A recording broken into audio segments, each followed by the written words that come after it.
নমস্কার সবাই কেমন আছেন? তো আজকে তো একাদশী।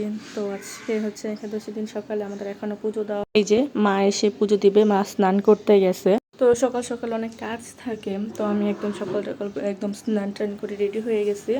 আজকে আবার একাদশী আসছে, তো মা স্নান করে আসুক, এসে দেখি মা কি বলে, তো অনুযায়ী সব কিছু করবো। একদম সকাল সকাল একদম সুন্দর ফুল কিনে নিয়ে আসছি, চলো তোমাদেরকে দেখাই ফুলগুলো। জি, একদম টাটকা ফুল, একদম ফুল কিনে নিয়ে আসছে সুন্দর। মা এসে পুজো দিবে, পুজো দেওয়ার পর দেখি মা কি করে। তোমরা সাথে থাকো, আমার ভিডিওটা দেখতে থাকো তোমরা।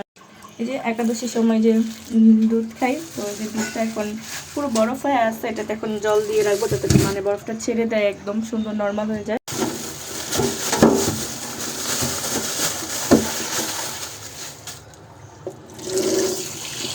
দুধটা নর্মাল হোক, দুধের বরফ ছাড়তে ছাড়তে ফাঁকে মা পুজো দিয়ে আসুক। মা পুজো দিয়ে আসলে হচ্ছে একাদশীর যে প্রসাদ রান্না করবো, সবজিগুলো কেটে দিলে আমি রান্না করে নিব তাড়াতাড়ি করে। তো এই যে মা পুজো দিতে চলে আসছে, এগুলো সব ঠিকঠাক করতে। এই যে ভগবান, এই যে আমাদের গোপাল সোনা একদম বসে আছে। তো এই তো দুধটা কেটে একটা পাতিলে নিয়ে নিব। তো এই যে দুধটা এখন কেটে নিব, চলো কাটি। তো আমার দুধ কাটা শেষ, এখন আমি দুধটা সুইচটা দিয়ে দিলাম। তো দুধটা বসাই দিব। তো দুধটা জাল হতে থাক, চলো মিষ্টি আলুটা নিয়ে আসি বারান্দা থেকে। এই যে মিষ্টি আলু, এগুলো এখন ধুয়ে নিব। এগুলো ধোয়ার পর কেটে সুন্দর করে সিদ্ধ করতে বসিয়ে দিব। এই যে মিষ্টি আলুগুলো কেটে নিছি, এখন ধুয়ে নিব। তো যে ভালো করে ধুয়ে নিব যাতে বালি না থাকে। এই যে আমার মিষ্টি আলু ধোয়া হয়ে গেছে, আর এখানে দুধ জাল হচ্ছে, অলরেডি দুধের বরফটা গলে গেছে। আর এখানে মায়ের পুজো দেওয়া কমপ্লিট, সুন্দর করে পুজো দিছে আজকে একাদশীর দিন। এখানে বাদাম নিয়ে নিছি, কটা বাদাম ভাজবো, তার জন্য কটা বাদাম ধুয়ে নিব আমি। এই যে বাদামগুলো আমি ধুয়ে নিব, বাদামগুলো ধুয়ে নিছি, এখন বাদামগুলো ভেজে নিব।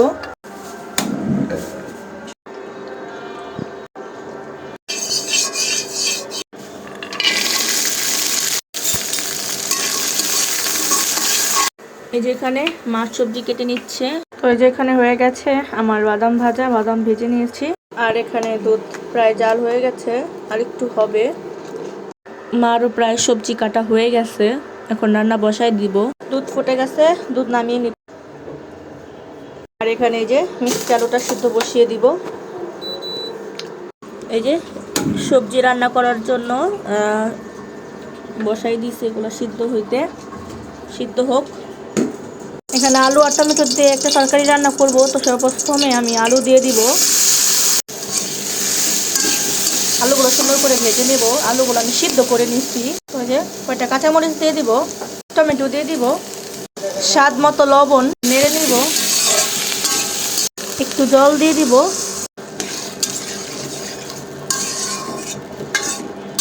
যে একাদশীতে খাওয়ার জন্য আমরা ইস্কন মন্দির থেকে সাবু কিনে নিয়ে আসি, এই সাবুগুলো ধুয়ে সিদ্ধ করে নিব। এই যে আমার আলু আর টমেটো দিয়ে একটা তরকারি হয়ে গেছে, এবার আরেকটা তরকারি রান্না করব, ওটা সিদ্ধ হচ্ছে সবজিগুলো। এই যে সাবু সিদ্ধ করে নিব। এই যে এগুলো সিদ্ধ হয়ে গেছে, দিয়ে দিব আদা। আদাগুলো ভাজা হয়ে গেছে, এবার কাঁচামরিচ দিয়ে দিব। এগুলো ভাজা হয়ে গেছে, এবার দিয়ে দিব সবজিগুলো, মতো লবণ দিয়ে দিব।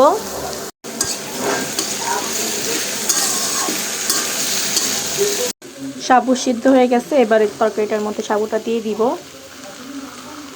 সুন্দর করে নেড়ে নিব মিক্স করে। এই যে তরকারি প্রায় হয়ে গেছে, এবার কয়েকটা ভাজা বাদাম দিয়ে নামিয়ে দিব।